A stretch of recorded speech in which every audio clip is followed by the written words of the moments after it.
I wanted to do a quick how-to video on moving around in the course. The first thing that you'll come to when you go to the course site is this page. This is the home page of the site, and you'll see up at the top the different links to things that are pertinent to the course. This page gives you a link to the course schedule. This course schedule is something that you'll want to keep track of. Leave it where it is. You can also make a copy of it, but in case something changes, it's a live document. But what I want to show you is this is where links are to the different assignments, and it will also give you the discussion questions. They are posted somewhere else as well, and I'll show you that in a minute. Each thing that's underlined in any of the documents that I've posted are links. So if you see something underlined, even though you'll notice Google Chrome does not give you the little pointer finger, but if you click it, it will bring up a link. And then you can click on that link and it will take you to the Module 1 document where you'll find all the assignments from Module 1. You'll be able to see that Module 1 is June 3rd through 9th. You'll see assignment 1, which is due June 14th, so I've given you a couple weeks to do that assignment. And then you'll move on to Module 2, and the same with this module as well. Going back into the course, just remember that that course schedule is kind of your guideline for the whole course.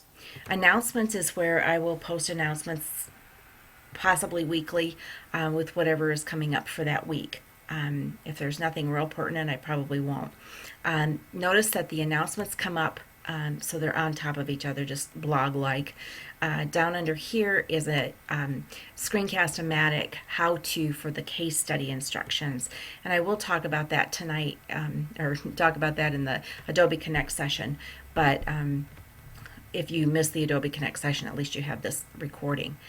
Assignments are located here, and this is actually a calendar. It's a Google Calendar, and you'll see that the default is in the agenda format. So if you print this out, it will print out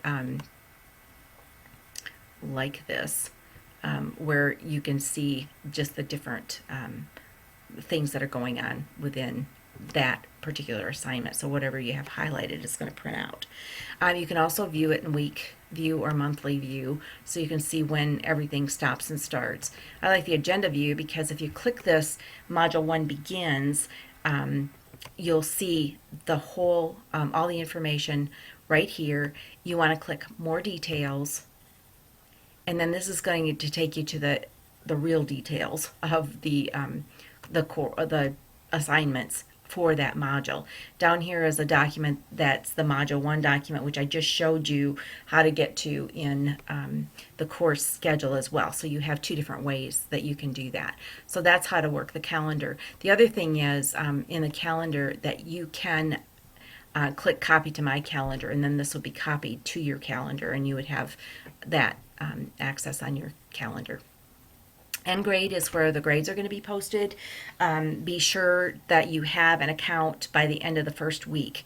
I'll try to get that stuff out as soon as I can. I have not set up the people yet in the grade center, but I will do that really soon.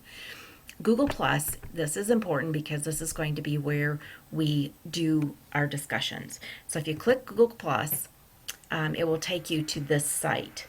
Now, I want to backtrack a little bit because there's another way to get to that, and that is through your email. The thing to remember in doing a Google course is that you need to be logged into your Gmail account first, your appmail.fhsu.edu account.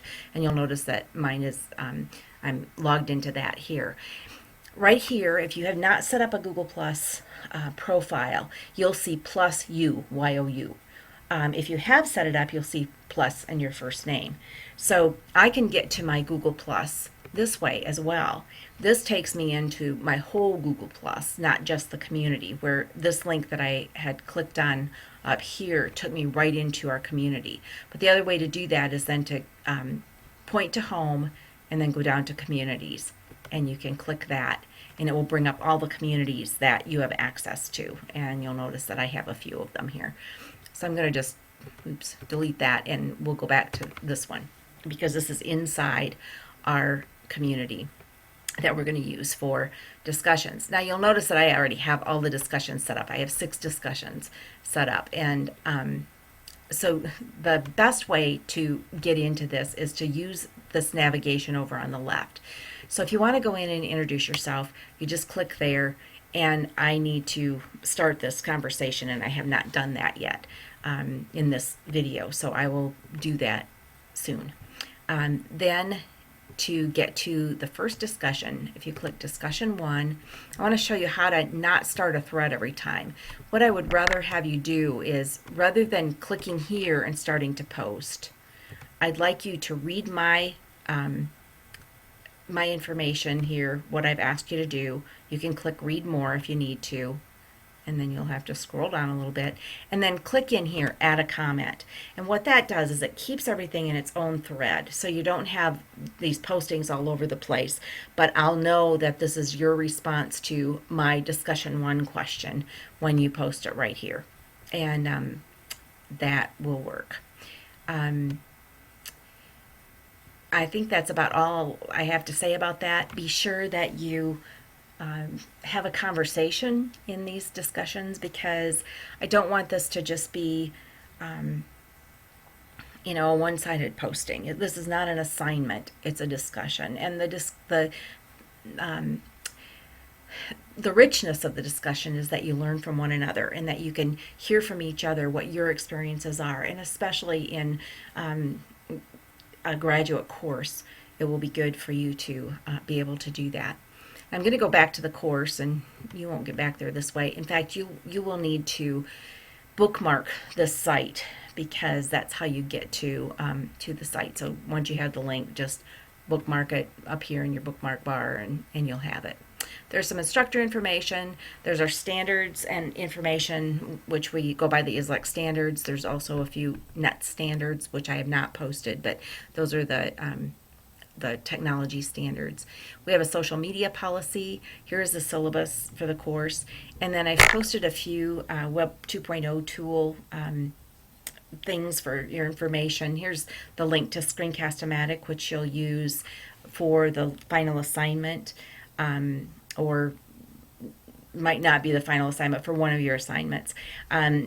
YouTube, this takes you to Dr. Moody's list of how-to videos, and you'll see all kinds of things, and you can maybe find what you need there. And then I have posted my how-to videos, including this one here under the how-tos. That's a link to my channel. That's it. It's not real difficult. I have also posted some information in that YouTube link, the how-tos link, that will talk to you about how to upload Word documents. So if you're going to create your assignment in Word, and I think you only have one assignment that you'll post in Google Drive, and if you, or maybe 2, your case study and your reflection paper. But that will allow you to see how to do that, and how to change your settings. So I hope this helps, and I will be available via chat, via email. You have my cell phone number. However you need to reach me, I'm available. Please don't let things go that you don't have answers to. Just give me a quick email, and I'll get back with you.